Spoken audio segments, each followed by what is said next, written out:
Sí, a lei está assina hace registro possível de diferentes companhias, trust, passina por ter vista ribanan e também com bota vista por cumprir também com diferentes conselhos de FATF e me quer que sempre Aruba a cumprir com o requisito aqui de FATF e pensamos é uma reunião com nós a três nos pontos para adiante, colega Raison do Nascimento riba palavra e parte muito importante que a mim mesmo também está raia com me cerqueda manter é som de privacidade de diferentes companhias para garantir isso aí, mas também de manter também a cost of doing business na forma bota bisa aceitável e sei mesmo me quer que ele aqui está paz também den bota bisa a visão também de nosso país me quer que seguramente me se combatir tur costas ilícito que tem e pensei mesmo me tá raia durante a lei nós está uma lei bota bisa hopi técnico ponto não técnico sin embargo bota raia de parte de na cuta sostener governo me se bem com insulto na direção de nossa fração caminha com nanta insultar nos colegas não e botin com wak bom ora bota papi de fraude não tá papi de fraude e na mesa wak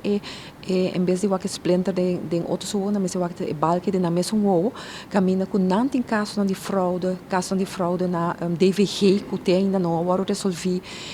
caso de possível fraude também de fase onde tem dois rapportos de CAD de Algemene Rekenkamer e também o Conselho de Raad van Advies que bota mira com o ministro se costa com nota bom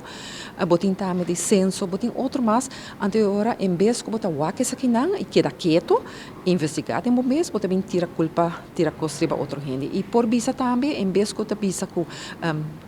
volve tilda com fração de AVP notei ou nos membros notei a nós me será na cor uma reunião para começar me que no momento bota papi me hobo wak bom rond que bota bisa para me que bo abrir boca a lei mesmo, do hobby técnico, me hace alguma pergunta mais para clarificar o conteúdo de lei para o cidadão que está interessado. Lamentavelmente, na final de reunião, nós sabemos que tem parlamentário por politizar a reunião aqui, que já não político, mas essa é parte de como nossa riba política na Aruba. A realidade é que na Aruba, se você papi de conteúdo, nenhum gente não está worried como, mas se você começar com já político, se você começar a atacar outro, você pode denigrar outro, você hasta voorzitter que está papi de regra, a worry, então que sempre me se dá seu comentário, é uma vergonha total. Também, hora de vai para fora do parlamento, hora de dar seu discurso, é uma vergonha total para